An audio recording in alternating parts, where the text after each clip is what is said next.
A senior Russian general has been assassinated in an explosion 5 miles outside Moscow. Lieutenant General Igor Kirillov has been accused by Ukraine of ordering the use of chemical weapons against its forces. I can welcome Sviatoslav Yurash, the youngest ever Ukrainian MP, who was also fighting in the trenches on the front line of the Ukraine war. Welcome to you, Sviatoslav. Greetings. And greetings to you. Can you tell me then, as a politician and as a fighting soldier, what the news of the assassination of General Igor Kirillov meant to you? It means that justice will be served to all those who are wreaking horror on my country and destroying my people every single day. I'm back now for the parliamentary days from my battalion. And the truth is that we are seeing the horror that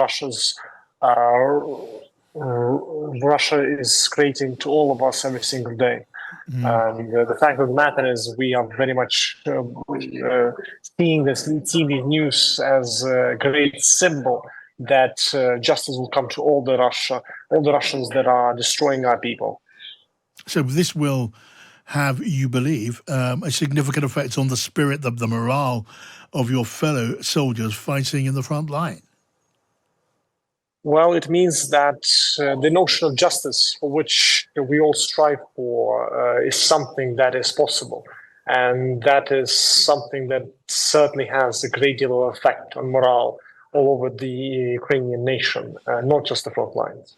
So, Sviatoslav, this general, he presumably already would have been replaced by the next officer in the chain of command. It may not make much difference in that sense to the operation of Russia's war, the way that Russia operates in this invasion. Do you see value to this assassination, to the Ukrainian war effort, beyond that effect on morale?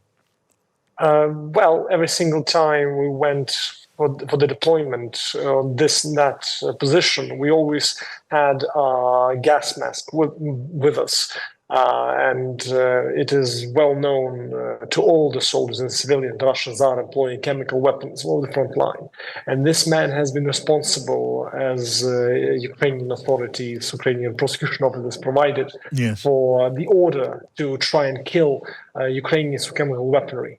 And for that reason, again, justice should have been served, and he got what he deserved. Of course, there will be some other monster who will come in his place and who will continue killing our people until we win this war. Yes. But the fact of the matter is, he has done so much to destroy and kill and suffocate numerous Ukrainians that he deserved what's come to him. Yeah, I hear your point, and Russia, we know now, has been using, concentrated CS gas in grenades that have been dropped on the Ukrainian lines. They've used cyanide gas. These things are a war crime. They are banned by the rules of war, but one imagines that sort of thing will just continue. Unfortunately, Russia doesn't care for international rules or norms, and it is willing to deploy whatever means are at its disposal to try and destroy our people. And again, for that reason, we see any and all justice that can be done to those who are indiscriminately killing our people with all these horrible weapons of war as something that is certainly was getting to them. I suppose, Sviatoslav, you can now expect a significant Russian retaliation after this. Do you believe that the Ukrainian leaders and commanders are sufficiently well protected against that threat? I keep hearing that every single time Ukraine wins this, that, or the other. Russia has been deploying all kinds of means ever since the start of the war, using all kinds of munitions and trying to strike in all different ways against all the Ukrainians, especially Ukrainian leadership.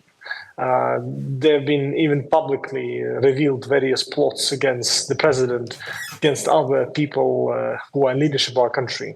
We have learned through the years to expect anything and everything from Russia.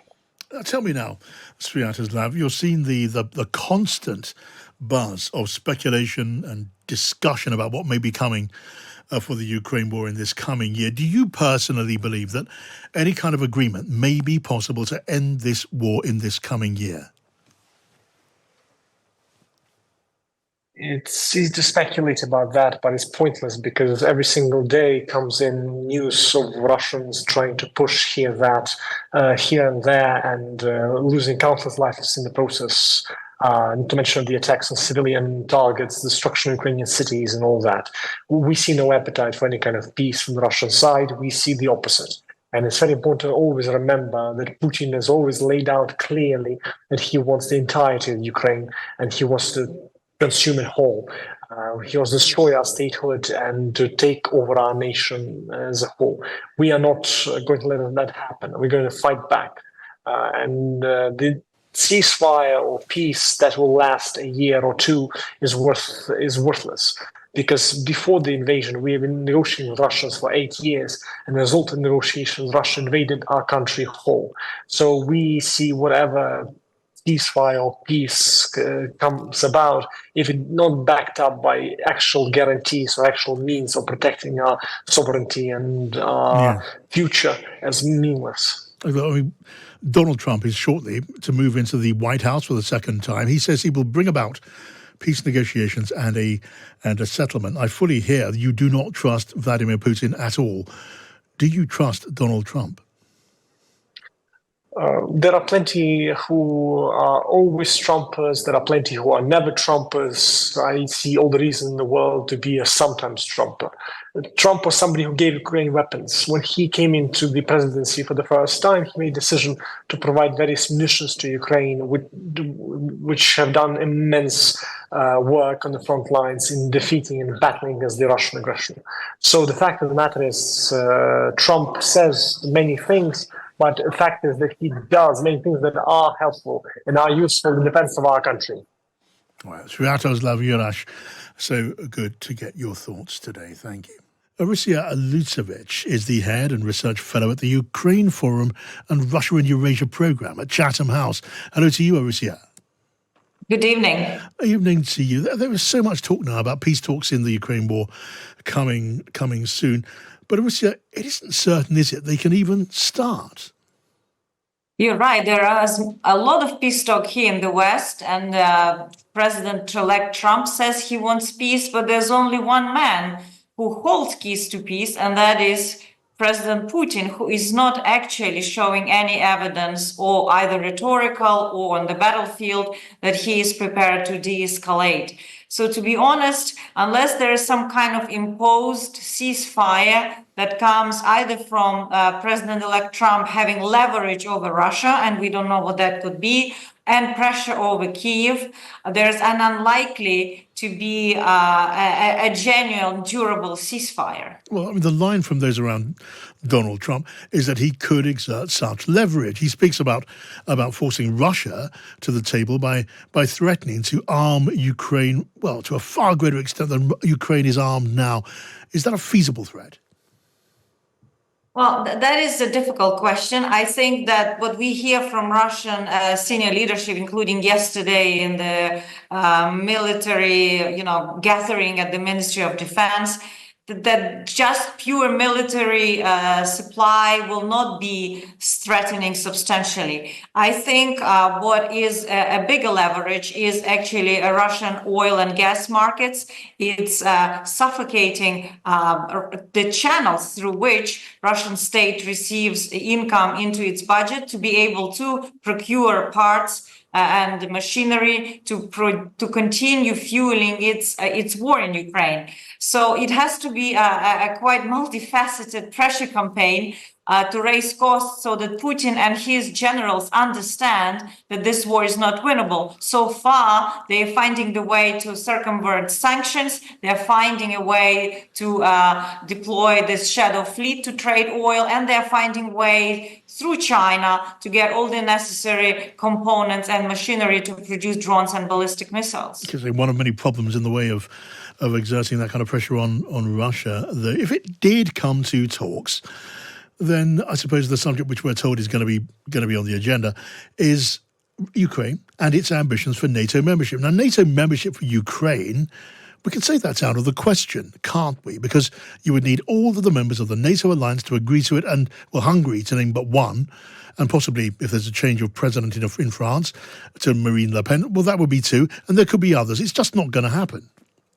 Well, I think it's important not to conflate everything in negotiating with Russia. Yeah. I think Ukraine's security arrangement, and this is, the view of many experts, including here in Chatham House, is up for negotiations between Kyiv and its allies, between Kyiv and Washington, between, headquarters in Brussels for NATO and for European Union. This is Ukraine's prerogative.